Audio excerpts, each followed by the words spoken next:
تو آپ ہمیں یہ بتائیے کہ جو ریاست مدینہ میں عام آدمی کو انصاف کیسے تیزی سے ملتا تھا؟ دیکھیے یہ بہت اہم بنیاد ہے، اور کوئی بھی ریاست یعنی انسانوں کی کوئی بھی ریاست وہ قائم نہیں رہ سکتی جب تک کہ وہاں نظام عدل مضبوط بنیادوں پر قائم نہ ہو۔ رسول اللہ صلی اللہ علیہ وسلم نے اس ریاست مدینہ میں داخلی امن قائم کرنے کے لیے 3 جو بنیادیں ہیں ان کو استوار فرمایا، اور وہ 3 بنیادیں کیا تھیں؟ ایک تو یہ کہ آپس میں محبت اور اخوت، مواخات مدینہ کی ایک ایسی نظیر قائم ہوئی ہے کہ تاریخ انسانی اس کی مثال پیش کرنے سے قاصر ہے۔ ایک عملاً ایسی مواخات اور بھائی چارہ قائم ہوا کہ شاید اس کی مثال آپ کو تاریخ انسانی کے اندر اور کوئی دوسری نہیں ملے گی۔ اسی طرح سے انسانی حقوق کی حفاظت، اور ہر انسان کو یہ بتانا، اور انسانی حقوق کے معاملے میں جو اصطلاح استعمال ہوئی ہے نا وہ بڑی خوبصورت اصطلاح ہے۔ ہم عام طور پر انسانی حقوق، ہیومن رائٹس، یہ اصطلاحات استعمال کرتے ہیں، لیکن نبی کریم صلی اللہ علیہ وسلم نے ریاست مدینہ کے اندر انسانی حقوق کے لیے جو اصطلاح استعمال کی وہ حقوق العباد کی۔ واہ سبحان اللہ! عباد کیا ہے؟ عبد کی جمع ہے۔ عبد کا مطلب ہے غلام، یعنی تم آزاد نہیں ہو، تم غلام ہو، جواب دہ ہو۔ تمہارے لیے ایک دائرہ ہے، تمہارے لیے شریعت کے احکام ہیں، اللہ کے اور اللہ کے رسول کے احکام ہیں۔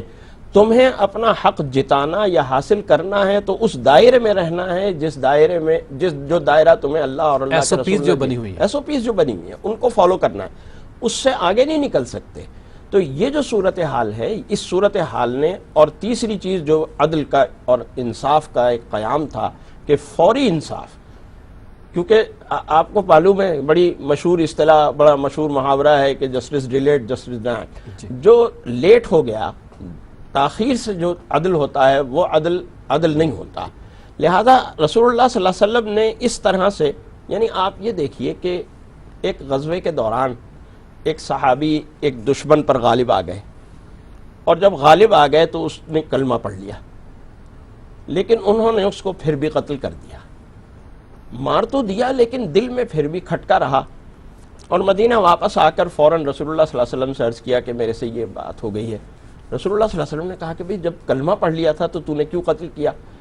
صحابی نے عرض کیا، صحابی نے عرض کیا یا رسول اللہ اس نے ڈر سے دل پھاڑ کے دیکھا تھا۔ حل شققت قلبہ 3 بار ارشاد فرمایا، اور اس کے بعد آپ نے معلومات کی کہ بھئی وہ کون شخص تھا، اس کے گھر والے کون ہیں، اور دیت خون بہا جو ہے وہ اس کے گھر والوں کو بھجوایا۔ یہ ہے فوری انصاف۔